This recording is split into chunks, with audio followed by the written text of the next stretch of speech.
tahun lalu dulu kali ya. Tahun lalu tuh juga tahun yang cemerlang banget sih buat emas. Jadi emas di tahun lalu itu sepanjang 2025 dia itu kenaikannya sampai 64%. 20 hari di 2026 emas tuh datanya udah naik sekitar 8%. Indonesia atau dunia ini dalam tanda kutip ya kayak mau kiamat ekonomi gitu.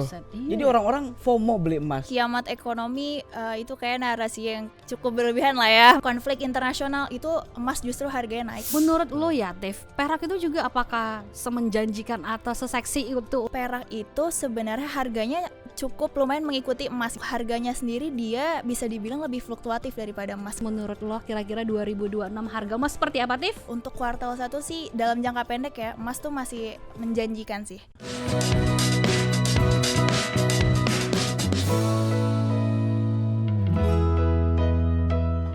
Selamat datang di Philonomic Podcast, Ekonomi itu dekat. Yang jauh masih kesejahteraan rakyat. Iya, akhirnya berhasil setelah briefing berapa kali, Fik? Wah, ada ratusan kali ya. Wow. 2026 Fik, ini energinya tuh sebenarnya masih harusnya vibe-nya masih positif, masih energinya masih baru gitu ya, Fik ya. Betul banget. Dan salah satu topik yang oke untuk kita bahas dan menarik untuk kita bahas lebih detail soal investasi. Kalau tahun kemarin Philonomic Podcast bahas soal saham, ini investasi kali ini juga nggak kalah menarik, emas. Gimana, Fik? Udah jajan emas nggak sih tahun ini, Fik? Tahun ini gue belum jajan emas sih, tapi tahun lalu gue jajan emas tuh. Pernah ke butik emas, terus ngantri emas fisik buat dapat batangan tuh ternyata susah banget. Bahkan sampai orang-orang itu ngantrinya bukan orangnya lagi, tapi sendalnya doang, saking capeknya tuh nunggu. Bahkan kalau buat dapat nih ya, kayaknya nih 50 orangan doang, dan 10 orang sisanya kalau 60 orang ya cabut tuh, bawa lagi sendalnya, bawa balik. Benar, Fik. Berarti yang ngantri itu sendalnya ya, Fik, ya, bukan Betul, orangnya. bukan orangnya sekarang. Gue pernah ingat, Fik, waktu liputan, jadi narasumber gue tuh dari Bogor, dia tuh datang subuh-subuh jam 5 pagi, terus ngantri, itu ngantrinya udah ngantri lama, terus nggak dapat, Fik. Wah, ya ampun, itu kecewa sih Kecewa kalau gue sih, ya. itu patah hati sih. Iya, sebenarnya. patah hati. Udah capek-capek datang jauh-jauh. Bener, terus nggak dapat. Terus nggak dapet Nah, lagi. itu dia, Fik. Kira-kira kalau kita bahas soal emas ini nggak afdol kalau kita nggak ngobrol dengan narasumber yang berkompeten soal emas. Langsung aja ya, Fik ya. Langsung Kita akan ngobrol dengan Tiffany sebagai analis komoditas emas dari ICDX.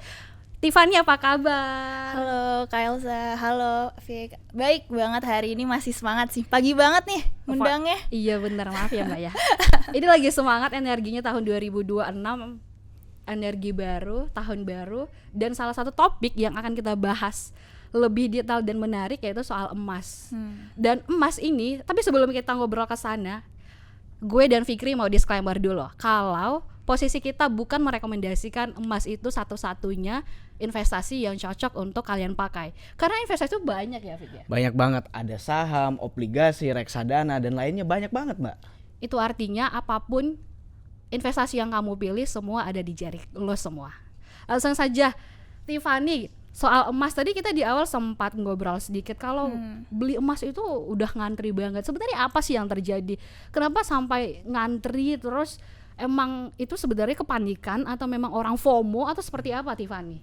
Oke, jadi mungkin awal-awalnya dulu ya. Kenapa sih masih 2026, baru banget 2026 tapi harga emas tuh udah berita-berita udah pada naik, terus orang udah mulai euforia lagi, ngantri-ngantri gitu. Jadi sebenarnya yang terjadi di kondisi global sekarang itu jadi dari US atau Amerika Serikat itu mereka lagi ada sengketa sama Greenland. Nah, dan ada negara Eropa itu ada 8 yang akhirnya kena dampaknya juga karena mereka nggak setuju sama sengketa tersebut, yang akhirnya dikenain tarif 10% per 1 Februari. Nah, negara-negara yang kena itu ada Prancis, diantaranya Prancis, Jerman, dan juga Inggris, dan negara-negara lainnya. Nah, itu bikin dolar anjlok, dan yang akhirnya orang tuh mulai mempertimbangkan untuk cari aset-aset yang dengan nilai lindung yang aman. Nah, salah satunya itu emas.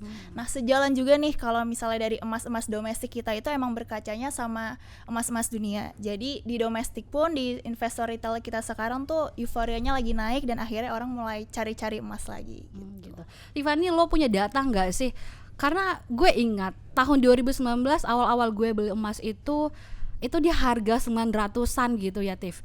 Dan sekarang di harga 2,6 2,7 dan itu lu punya data nggak sih sebenarnya kenaikannya itu mulai dari per kapan gitu, Fik? Jadi sebenarnya mungkin kita ke tahun lalu dulu kali ya. Tahun lalu tuh juga tahun yang cemerlang banget sih buat emas. Jadi emas di tahun lalu itu sepanjang 2025 dia itu kenaikannya sampai 64%. Mungkin kalau Fikri atau kakak sempat investasi di lain juga, mungkin ada investasi yang nggak sekenceng itu gitu kenaikannya. Tapi emas tahun lalu dibayangin sama sentimen dari ketegangan geopolitik, terus penurunan suku bunga The Fed itu juga sangat mempengaruhi pergerakan emas gitu sih.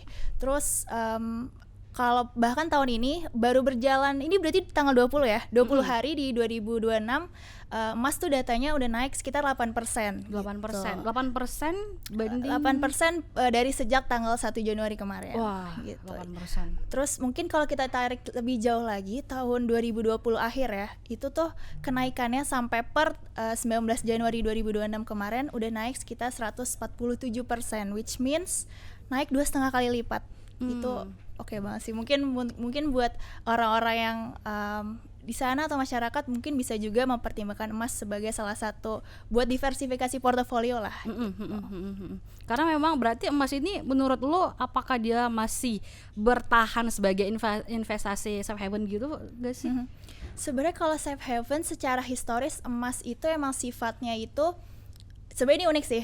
Jadi kalau emas itu semakin dunia gonjang-ganjing, semakin ketegangan di US, semakin misalnya dari Timur Tengah itu ada perang dagang ataupun ada konflik internasional, itu emas justru harganya naik. Bahkan sekarang gue lihat juga kayaknya di internet, bahkan di medsos gitu ya, orang nggak perlu bikin narasi kayak perang dagang bikin emas naik gitu. Cuman bilang US lagi berantem nih misalnya sama beberapa negara, itu tuh orang bisa langsung komen kalau wah emas naik nih minggu depan gitu sih. Tapi menurut gue itu sih keren-kerennya mungkin orang sekarang untuk investasi emas gitu udah mulai melek lah gitu. Iya. Tapi kita jangan sampai ngedoain bumi kita ini terus berperang kali ya. Atau berdoa di sebelah presidennya jangan yang itu terus gitu kali ya, Fik ya. Iya. Iya, karena sekali perang, ini yang punya emas senang bahagia ini. Emas gue makin cemerlang nih, makin berkilau nih. Iya. Ternyata di balik itu perangnya juga nggak habis-habisan, Fik. Betul banget. Dan karena itu juga emas ini tuh sebetulnya untuk pattern di masyarakat kita nih sekarang, kan kita tahu lah kalau sekarang beli emas itu tiba-tiba sulit ditemui di pasar gitu ya. Untuk di butik emas itu sulit banget. Dan ini tuh bahkan sampai PO katanya pre-order, dan pre-order pun kita nggak tahu nih emas ini cetakan dari tahun 2026 atau 2025, bahkan bisa yang lain, bisa di tahun-tahun sebelumnya, which mean yang kita ketahui ya, emas muda dan emas tua itu beda gitu ya. Dan dari sini sih sebetulnya kalau di Indonesia sendiri ini kenaikan emas, orang-orang beli emas ini karena kepanikan massal atau emang purely kebutuhan untuk investasi? Oke, jadi sebenarnya kalau emas sendiri, kalau dari kebutuhan investasi itu sebenarnya bisa dibilang ada pergeseran preferensi gitu. Misalnya anggaplah dari teman-teman gue ya, contoh nih, teman-teman gue emang biasanya mainnya atau tradingnya saham gitu. Tapi sejak mereka ngebaca dan ngelihat narasi-narasi kayak emas tuh sekarang jadi aset yang menarik loh untuk dipegang, apalagi di tengah ketidakpastian ini. Nah, selain dari perubahan preferensi dengan adanya ketidakpastian yang tadi aku bilang kayak kondisi geopolitik dan kebijakan moneter dari bank sentral, itu bikin orang beralih ke aset-aset aman kayak aset safe haven itu kayak emas gitu. Nah, tapi uniknya di Indonesia sendiri fenomenanya justru pas Lebaran kemarin ya, kalau nggak salah tahun lalu, mereka itu beli di harga yang udah tinggi gitu kan. Nah, sebenarnya jadi panic buying yang dilakuin sama masyarakat Indonesia itu sebenarnya perlu dicermati lagi gitu. Jadi sebenarnya kalau emas sendiri ada yang bilang gitu kayak emas tuh akan terus-terusan naik gitu, tapi sebenarnya tetap ada potensi koreksi, apalagi kalau udah kita beli di pucuk kayak di all time high, itu akan ada potensi koreksi gitu. Jadi sebenarnya untuk masyarakat tuh nggak perlu panic buying atau kita langsung all in di semua emas gitu, kita juga bisa tetap diversifikasi ke portofolio lain. Jadi emas tuh adalah salah satunya lah gitu yang menarik. Dan sebenarnya kalau dalam investasi itu yang paling penting gimana keberlanjutan kita sama gimana kita disiplin untuk diversifikasi dan juga manage profile resiko kita sih. Tiff, tadi lu sempat sounding kalau ada potensi koreksi. Itu kira-kira faktor yang bikin harga emas bisa potensi koreksi, dan harga itu kira-kira jauh nggak sih dibanding harga sekarang, Tiff? Sebenarnya kalau potensi koreksi ya, selama gue hampir setahun ini gue tiap hari bikin daily gitu ya tentang emas. Kalau koreksi itu, tapi setahu gue kalau emas itu pun naiknya dalam fase turun naiknya itu fase normalnya 10-20% aja sih.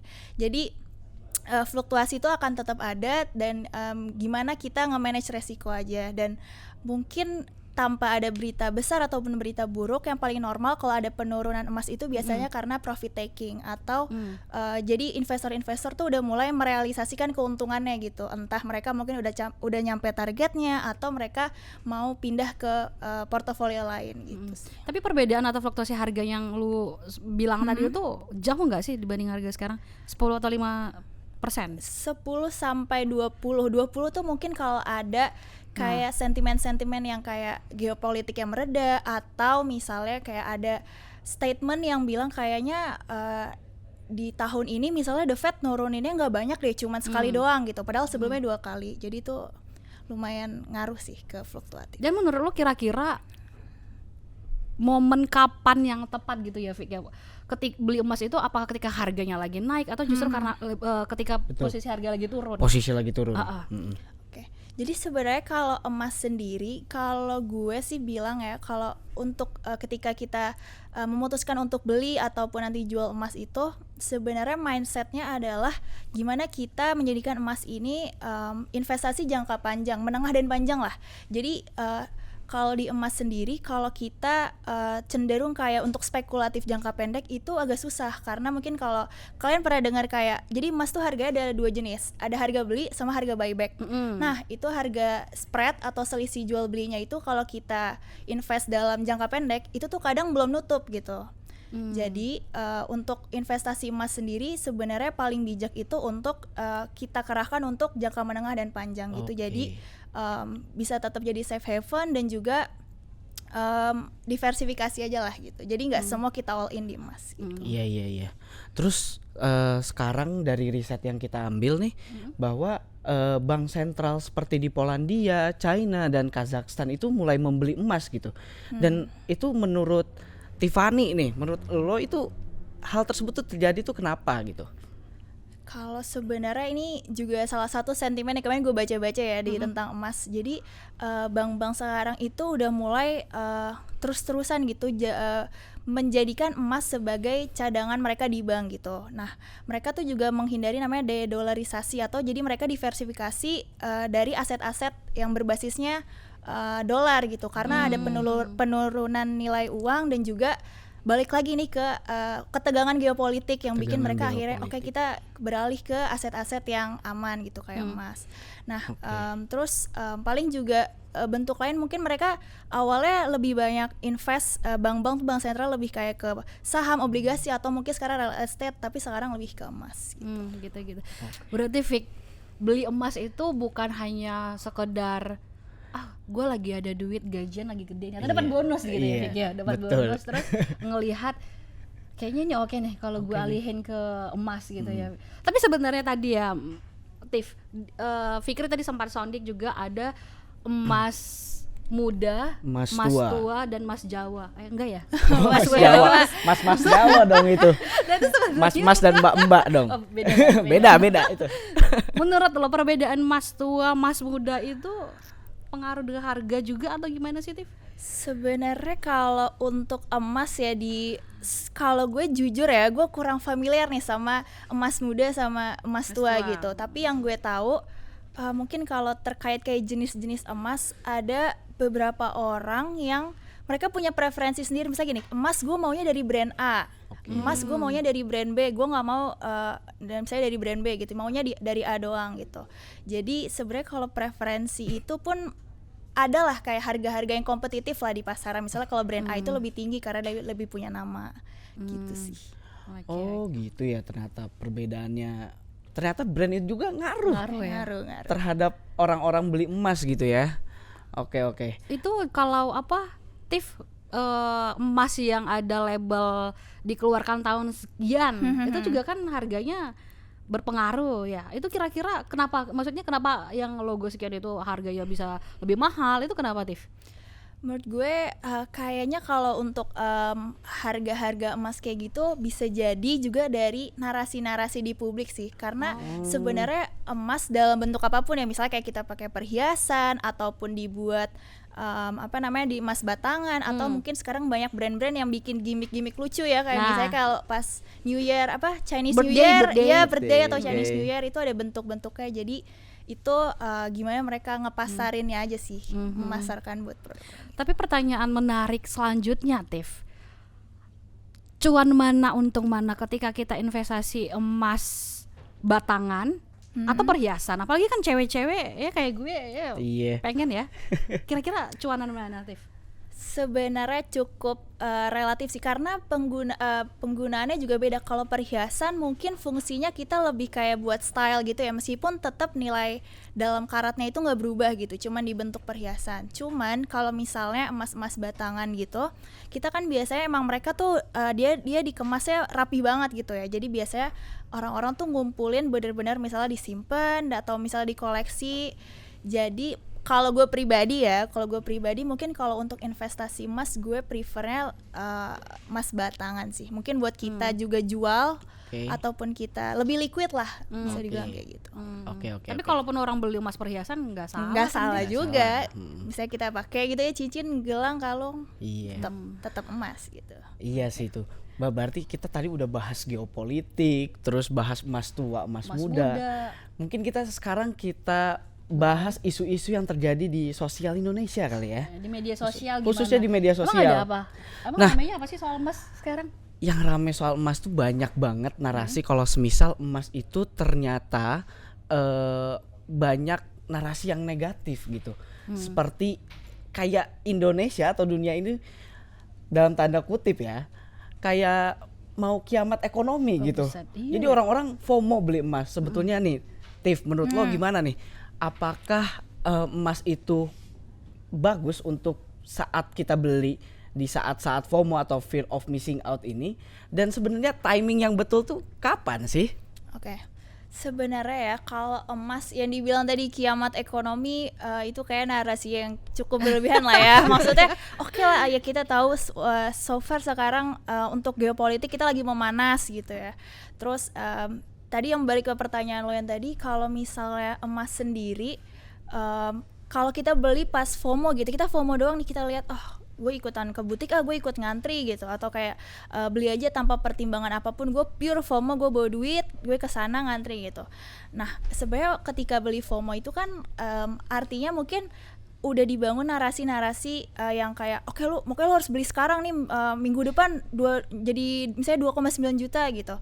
Nah jadi sebenarnya ketika kita beli FOMO itu justru di situ tetap ada namanya resiko koreksi harga gitu, karena kita udah beli di atas. Dan oke, ada kemungkinan akan naik lagi, dan tapi ada juga potensi koreksi karena dia udah sampai atas gitu harga emasnya. Jadi di situ ketika kita FOMO, kita jadi nggak berpikir secara objektif gitu. Apalagi ditambah sama narasi kiamat apa tadi? Ekonomi, Ya, kiamat kiamat ekonomi. Wah, kiamat ekonomi. serem banget sih narasinya. Serem banget.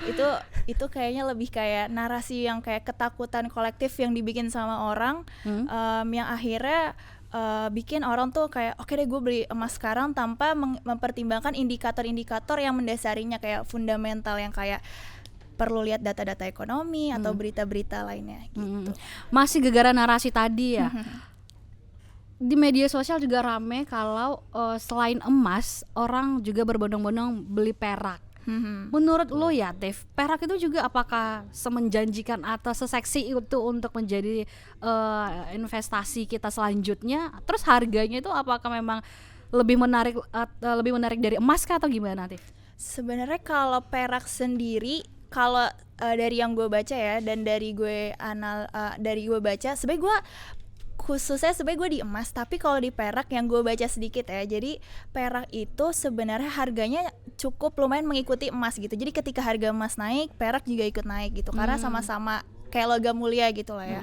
Cuman kalau harganya si perak ini, dia tuh nggak cuman dari faktor ekonomi, politik atau geopolitik, tapi dia juga ada faktor dari permintaan industri gitu. Jadi kayak tentang energi terbarukan dan faktor-faktor yang lebih ke arah industri gitu. Jadi untuk harganya sendiri dia bisa dibilang lebih fluktuatif daripada emas karena ada permintaan yang dari industri gitu. Oh, ini bisa disebut industri ini kayak industri yang membutuhkan perak gitu ya, kayak electronical industry gitu ya, betul. kayak Jadi mobil-mobil listrik gitu mungkin ya. Betul. Jadi kayak ya benar tadi yang lo bilang mobil listrik, jadi emang arahnya itu ke industri energi terbarukan gitu.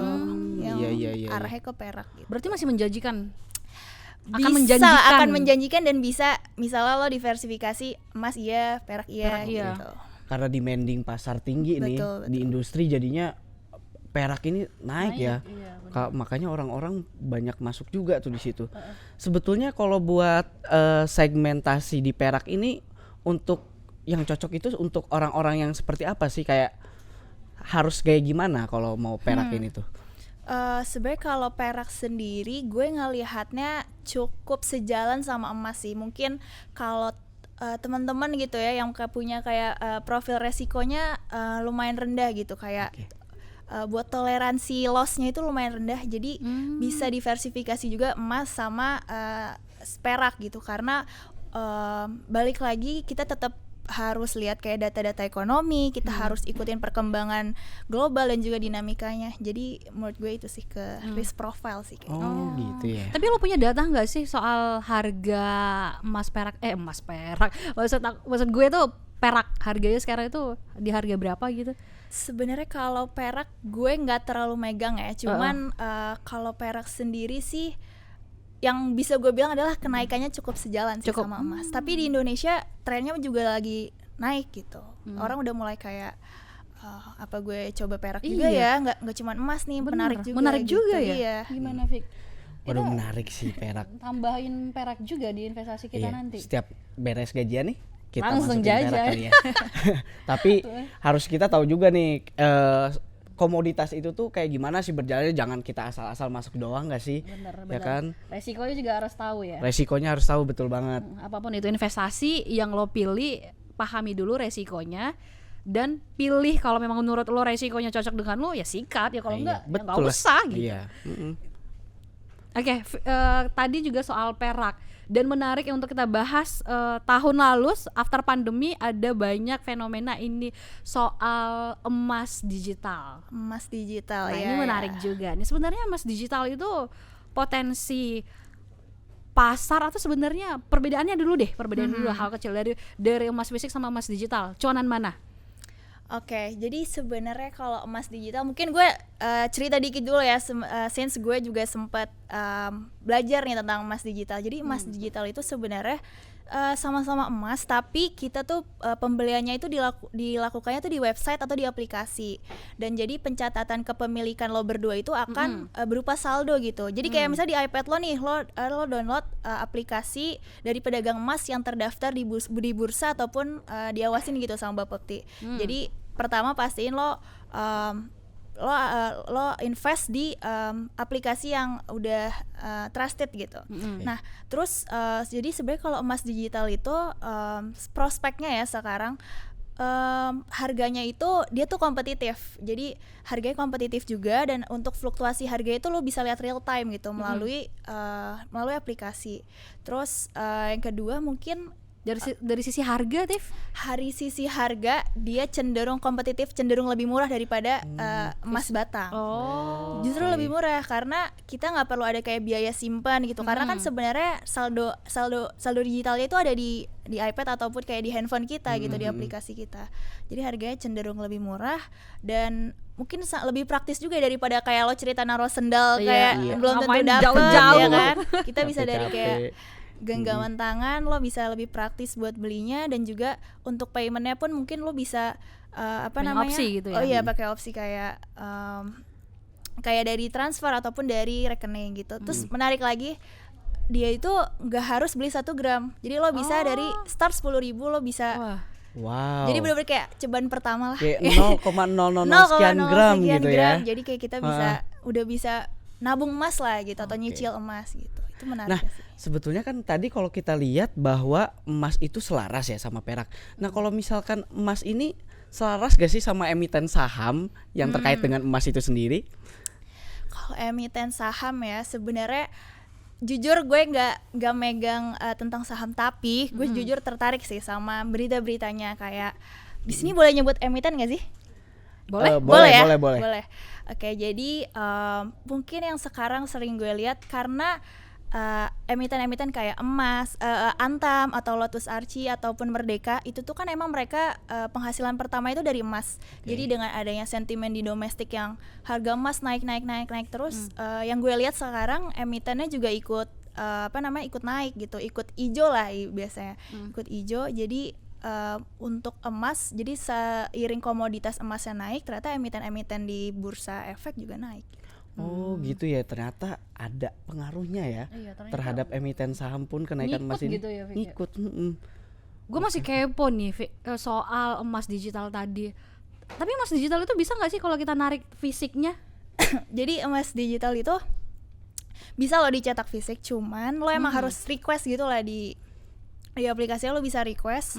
Ataupun yang menarik juga ternyata ada beberapa toko atau pedagang tuh yang mereka punya ATM emas. Jadi lo kayak nge-scan barcode, terus lo bisa ambil emas batangannya gitu. Jadi emang bisa dicetak gitu. Iya, itu kayak dari 10.000 kita udah bisa punya emas. Iya. Gokil nggak tuh? 10.000 bisa sisa-sisa belanjaan kira-kira gitu, atau uang parkir. Uang parkir. Itu kayaknya dikit banget sih kalau uang parkir 2.000 banget mah ya. Iya, nggak 2.000 juga tahu.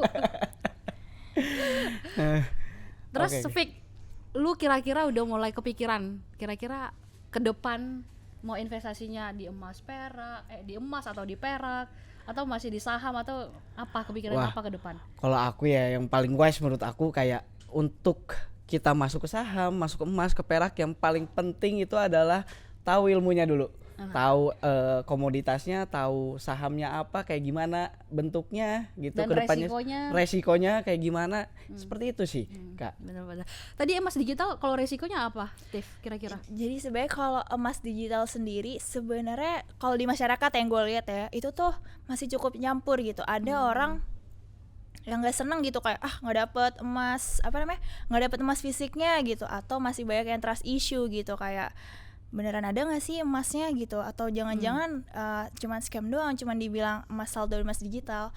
Nah jadi makanya nih buat lo sama Fikri juga nih gue ingetin, jadi sebenarnya kalau beli emas digital emang praktis, emang mudah, tapi lo harus pastiin dan transaksi di aplikasi yang terdaftar gitu di bursa. Nah di bursa ICDX ini sekarang udah ada 5 pedagang yang benar-benar terdaftar, mereka diakomodasi sama bursa, ada penjaminan buat clearingnya, dan juga kita punya vault ataupun kayak gudang gitu. Jadi kita benar-benar nyimpan emas fisik kalian loh, nggak cuman ngomong-ngomong doang. Jadi kayak kalian nanti bakal dapat kayak bukti simpan emasnya gitu. Jadi kayak kalian nggak perlu trust issue, dan ya intinya kalian harus cermat lah gitu untuk pilih aplikasi atau platform yang kalian gunain untuk beli emas digital ya. Yang 5 itu? Yang 5 itu bisa lihat di bursa, mungkin ada salah satunya mungkin kayak ada Treasury atau Sharia Coin dan lain-lainnya. Kalian bisa cek juga nih di websitenya ICDX. Kan ini digital ya, tapi kan kalau digital itu kan kita mikirnya tuh kan potensi untuk apa ya, ibaratnya kesalahan dari digital IT atau apa ya kayak gitu-gitu ada nggak sih? Atau penipuan deh, apalagi kan sekarang penipuan digital kan banyak ya. Ngeri banget sih itu. Sebenarnya kalau penipuan itu kayaknya lumayan jadi concern juga ya buat orang-orang. Jadi kayak balik lagi tuh yang ke tadi, yang kayak platform yang lu gunain harus benar-benar kayak terjamin dan terdaftar, diawasin sama Bapepti. Terus mungkin potensi resiko lain, bukan resiko sih sebenarnya, pas lu tadi tanya kayak bisa nggak sih cetak emas. Nah itu tuh tetap bisa, cuman untuk sekarang yang gue dengar ya, untuk karena kondisinya juga lagi langka, jadi tuh ada beberapa pedagang tuh yang mereka wajib ada inden gitu loh. Jadi mungkin kita ada nunggu, misalnya ada waktu tunggu 1-3 hari atau mungkin lebih kalau stoknya lagi langka gitu. Dan menurut lo kira-kira di 2026 ini harga emas sendiri bakal to the moon kah? Atau Iya tuh. gimana? To the moon apa udah di puncak siklusnya? Kalau 2026 mungkin gue jawab bertahap kali ya. Jadi mungkin kalau gue lihat sih sebenarnya di kuartal 1 ini karena sentimen-sentimennya tuh lagi panas gitu ya, lagi dari ketegangan geopolitik, terus so far juga tentang ekspektasi suku bunga dari The Fed itu masih menjanjikan lah, maksudnya masih ada ekspektasi yang mereka bakal ngelonggarin, terus dari data-data ekonomi dan juga perlambatan ekonomi. Terus kita ngelihat dolar yang sekarang untuk kuartal 1 sih dalam jangka pendek ya, emas tuh masih menjanjikan sih dan masih jadi pilihan yang menarik lah di kuartal 1 ini. Terus kalau untuk sepanjang 2026 sebenarnya bakal sangat tergantung sama dinamika yang tadi gue bilang. Jadi kayak kalau ternyata US atau semakin kencang gitu ya, semakin panas tensi geopolitiknya, atau ternyata dari The Fed itu ada statement yang mereka bilang bakal turunin suku bunga, atau ternyata misalnya dolar tuh melemah, itu tuh akan bikin emas semakin, daya tariknya semakin tinggi lah buat emas gitu untuk permintaan safe havennya gitu. Jadi 5 tahun ke depan? Kalau 5 tahun ke depan kayaknya cukup jauh untuk gue memperkirakan ya, karena kayak di tahun ini, kalau di tahun ini mungkin masih kelihatan gitu apa aja sih sentimen yang masih berkilau berarti ya? Masih berkilau sih Masih menjanjikan. masih menjanjikan. Dan emas tuh sangat berkait erat tuh sama geopolitik, kayak gimana bentuk dari kebijakan-kebijakan yang ada di dunia ini gitu ya. Benar. Terus kalau sekarang nih kita melihat emas itu best case dan worst case-nya itu apa sih yang bakal terjadi kalau misalkan kita megang emas sebagai investasi? Oke, jadi sebenarnya kalau emas ini gue kemarin gue baca nih ya dari JP Morgan. Jadi kalau di JP Morgan dia ada sebuah artikel yang ngomongin tentang best case skenario-nya. Jadi mereka proyeksikan gitu untuk sepanjang 2026 ini emas itu secara dari USD ya, emas dunia itu di kisaran 5.000 sampai 6.000 USD per troy ounce. Nah, angka yang cukup tinggi itu tapi dengan asumsi yang kayak tadi tuh. Jadi kayak ketegangannya memanas dan berlanjut lama sampai 2026 gitu. Jadi kayak semakin gak pasti, kayak misalnya perang tarif tuh berlanjut, misalnya ternyata Donald Trump gak cuman ke 8 negara tadi doang nih yang di Juni yang sampai Juni itu tarif 25%-nya, tapi ternyata sampai November atau sampai Desember tuh masih ada.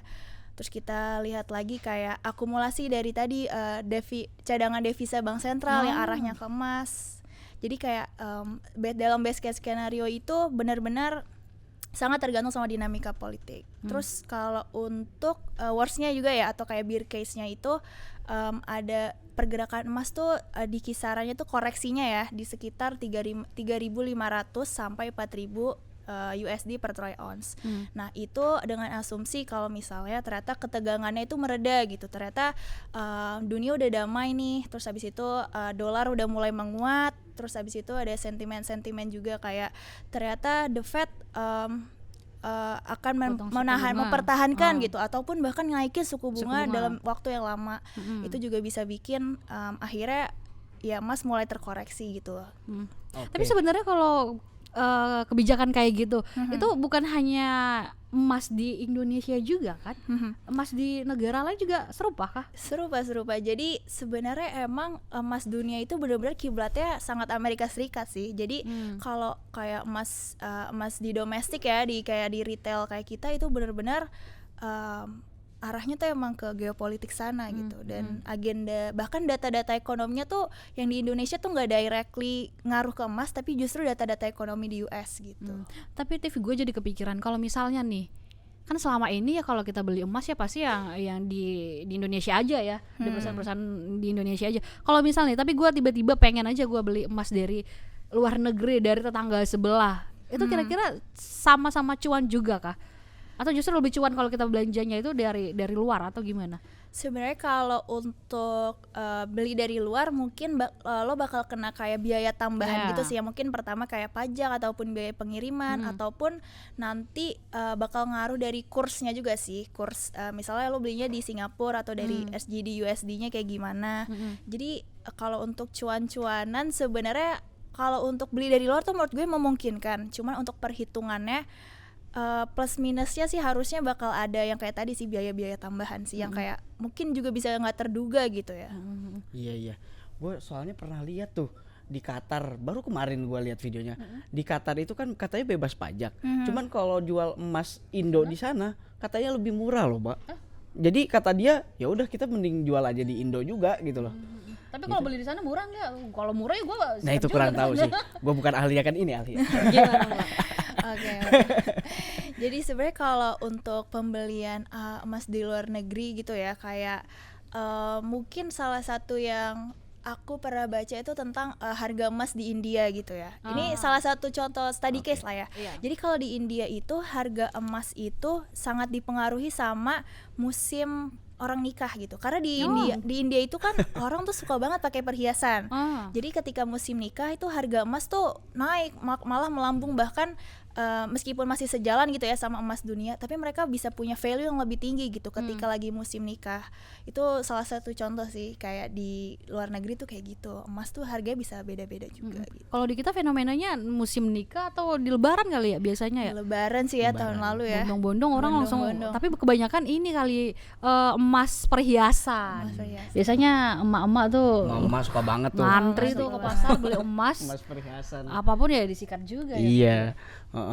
Terus ini Tiff, kayak apa ya? Kalau kita melihat berarti ya dari tadi yang udah dikatakan sama Tiffany, best case dan worst case itu yang terjadi. Mungkin kita lihat worst case-nya dulu deh.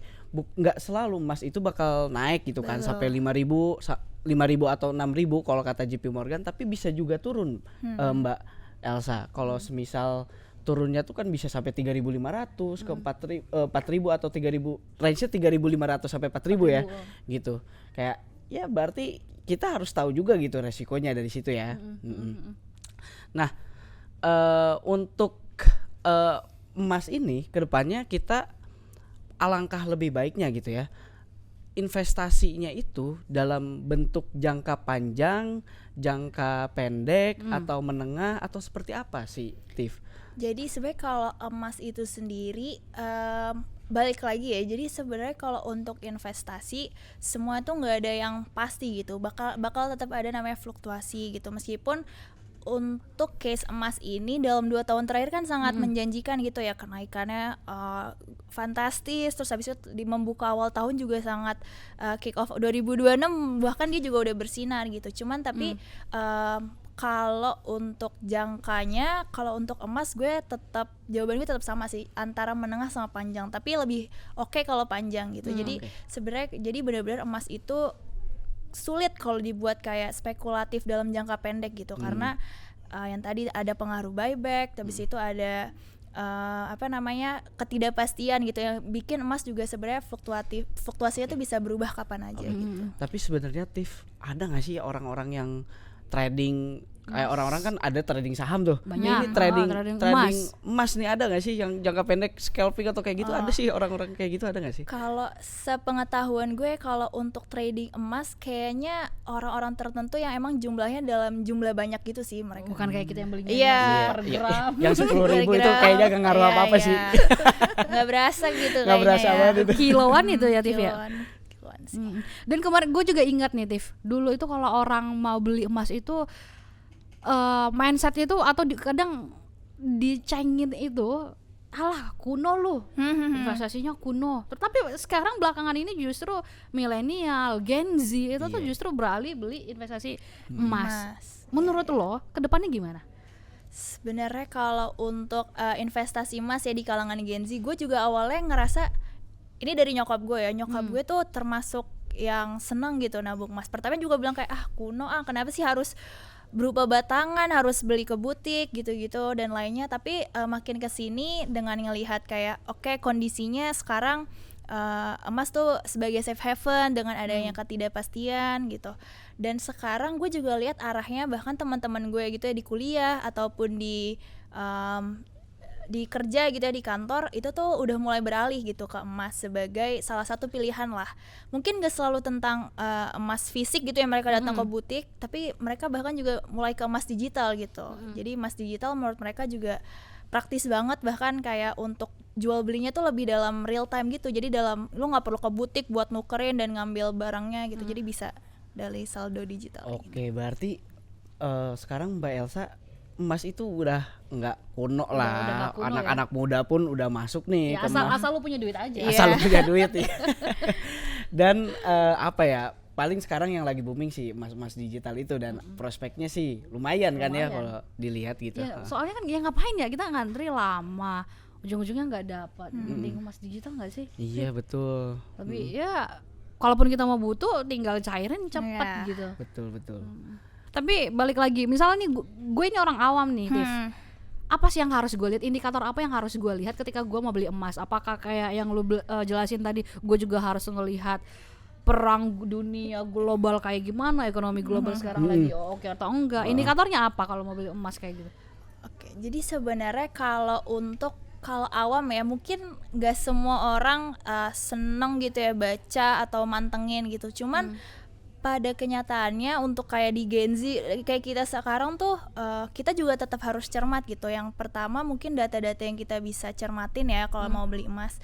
Yang pertama mungkin lo nggak harus baca full gitu ya tentang perkembangan geopolitiknya kayak gimana, tapi lo tetap bisa ambil lah poin-poinnya. Oke, ternyata sekarang keadaannya tuh ketegangan geopolitiknya misalnya lagi memanas. Terus mungkin yang kedua itu ada data-data ekonomi dari US. Nah, data-datanya apa aja tuh? Mungkin kalau yang bukan dari background ekonomi bingung apa nih yang Iya, perlu betul. dilihat gitu. Apalagi Jadi kadang kan bahasanya agak berat ya. benar. Jadi kayak biasanya tuh yang buat indikator ya itu ada inflasi, terus ada yang mungkin kayak pasar tenaga kerja kayak pengangguran ataupun biasa juga ada production price index. Itu tuh sebenarnya kalian bisa lihat gitu untuk ekspektasinya tuh ke depannya melemah kah atau menguat kah gitu. Terus ada juga kayak pertumbuhan ekonomi, utamanya sih sebenarnya di negara-negara yang kayak US dan juga Jepang, dan terakhir itu yang perlu dicermatin juga itu dari arah kebijakannya The Fed sih, dari suku bunganya mereka apakah bakal dipertahankan, dinaikin atau diturunin. Jadi sebenarnya dari selama setahun gue menganalisa emas ya 3 poin itu sih yang selalu tiap hari jadi Mempengaruhi sentimen harga emas gitu benar. ya. Tapi kalau kebijakan The Fed itu kira-kira persentase pengaruhnya dengan harga emas berapa persen sih, Tiff? Benar-benar mempengaruhi banget ya? banget sih, karena bahkan misalnya belum hari H nih ya untuk kayak mereka ngumumin dari 2 minggu atau 3 minggu sebelumnya tuh kita udah masyarakat dan dari negara-negara luar tuh udah memperkirakan dan mengekspektasikan gitu kayak kayaknya nih tahun ini nih ya kayaknya pemotongannya tuh di 2 kali deh nanti pemotongannya bisa 0,25% ataupun 0,5% gitu. Jadi mereka tuh benar-benar jadiin indikator pemotongan suku bunga The Fed ini jadi sentimen utama gitu. Bahkan biasanya mereka juga disertai sama persentasenya gitu, kayak misalnya analis tuh mempresentasikan 90% gitu pemotongan di bulan Januari ini. Nah, itu tuh berarti nanti bikin harga emasnya itu bisa terdorong naik gitu, dan permintaan karena ketidakpastian itu. Even itu kalau misalnya suku bunga juga ditahan. Nah, kalau ngaruh. suku bunga ditahan juga bakal ngaruh, misalnya emasnya jadi kenaikannya jadi lebih moderat aja gitu sih. Oke. Nah, kalau semisal tidak kayak kita tadi ngomongin tentang kenaikan, ngomongin tentang beli emas. Nah, sebetulnya waktu yang pas itu buat jual emas itu kapan sih? Buat jual emas ya.